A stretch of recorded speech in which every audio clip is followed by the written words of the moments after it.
Hey friends, it's Rick. I'm back with another video featuring CC Design products. We're going to use the Winter Swissie Stamp Set and create a card perfect for snowy wishes to you. So I'm starting off by matching that pattern paper up there at the top. That was my inspiration. I picked it out from a pack that's in my stash. I don't even know if it's still available, but I have it, so that's what I'm using. So I'm picking pinks, some reds, some olive greens, some turquoises, and a light gray for my color palette that I all pulled from that one piece of pattern paper up there at the top.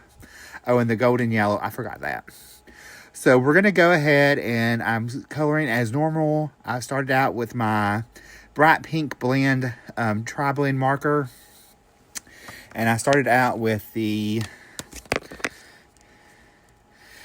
bright pink 3, bright pink 2, and bright pink 1. And then I moved on to my yellow green blend, which is the yellow green 3, yellow green 2, and yellow green 1. So that's where we are at right now. I'm just coloring that little pocket. Plus, I'm also coloring the little scallops there at the bottom. I always start with my darkest color and then move out to my lightest to make it super easy. So we're going to go ahead and continue coloring.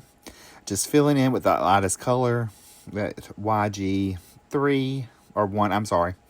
I also forgot to do the collar of her outfit, so I went back and added the darkest color in, and then I decided to do the headband as well to add a little bit more color. I always like to use my colors I try to use them in at least 3 places. Sometimes it's just 2. But I like to keep them, use them over and over so that everything looks nice and cohesive. Now, pulling in that red, and I pulled it from one of the skis on that pattern paper.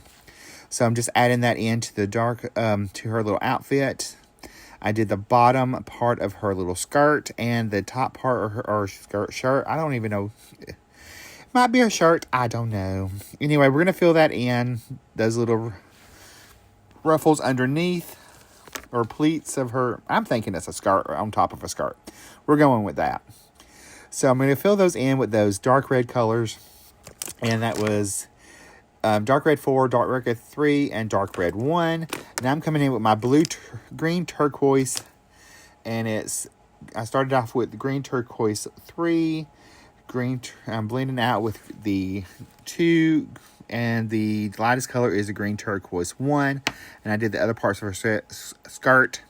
I'm also going to do her little flap. And I did the bows on the bottom part of her hair. So I'm going to go ahead and fill that in. Now I'm going to pull in my neutral, which is my ice gray. And I went with ice gray 5, ice gray 4, and ice gray 2. And I'm just going to blend that out. I added it to the snowman's hat. I'm going to add it to her little shoes as well.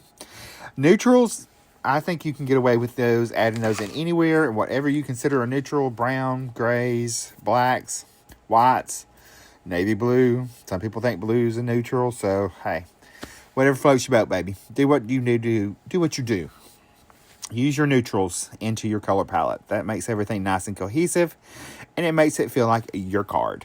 All right, I'm going to go ahead and finish doing the little snowman's hat. And I added in, since my color palette really didn't have an orange, I went with the darkest of the golden yellow blends, which was GY5. And I'm using that I used it on the little carrot nose, and I'm using it as the shadows on her hair. I always start my hair with my shadows first. I find it a little bit easier than starting with the lightest color and blending back. Anywhere that the starting point of the little pieces of hair is where I usually put my shadows, and then I'll blend out from there. I'm going to blend out with GY3, and I'm going to go ahead and just pull that color out subtly, blending our darkest color in and giving me a natural little highlight. Like I was saying, I always start at the tip with my darkest color and then blend out to the mid-tone with the next color, or our darker mid-tone, depends on what markers I'm using. Today was a no marker decision day. So now we're going to blend that out with our last color, which is GY2. It's just a nice golden yellow. Gives it a nice little blonde effect.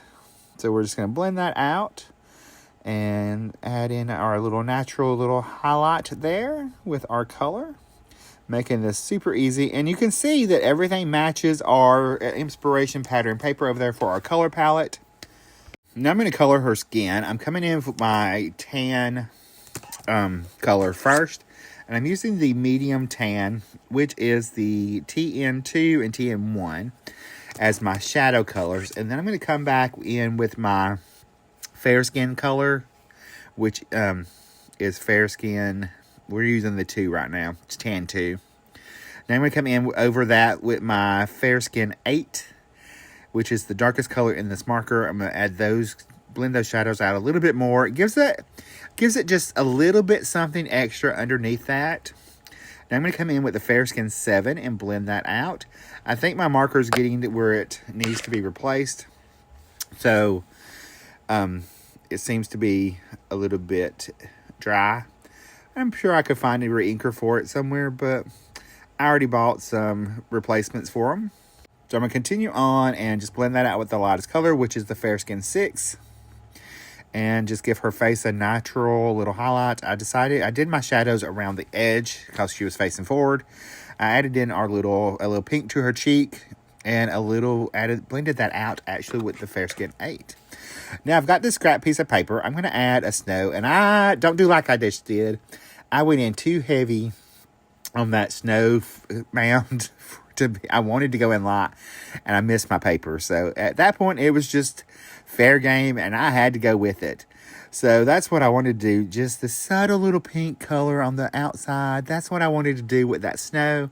But it all worked out. It's okay. I'm coming in with Kitsch Flamingo Distress Oxide ink. I don't know why I got so heavy-handed right there on that snow mound. But it is what it is. So we're going to make this work. So I'm going to blend that out just a little bit more, and then I'll set that to the side. I'm going to do that same thing on our little tag for the sentiment. So I'm just coming over my little tag, starting on the outside, blending that same color, Kitsch Flamingo, into the center so that I have a nice cohesive little tag. Now here is all the parts and pieces of my card. I'm going to add my red and pink plaid pattern to the background. It's a dominant pattern, but it does have a little tone-to-tone feel to it. Just a little bit more. But when I add this snow ski rainbow ski pattern on top of that, it really tones down that plaid so that you really don't... It's just a supporting character instead of a dominant character. And then when I add that third piece on, you're really going to see the difference in how that just kind of floats in the background as our backdrop. So I'm going to go ahead and add liquid glue behind our other panel. This is a just tone-on-tone snowy tree scene. I cut it kind of large. I cut it at like 3 inches by 4 and put it across that bottom section.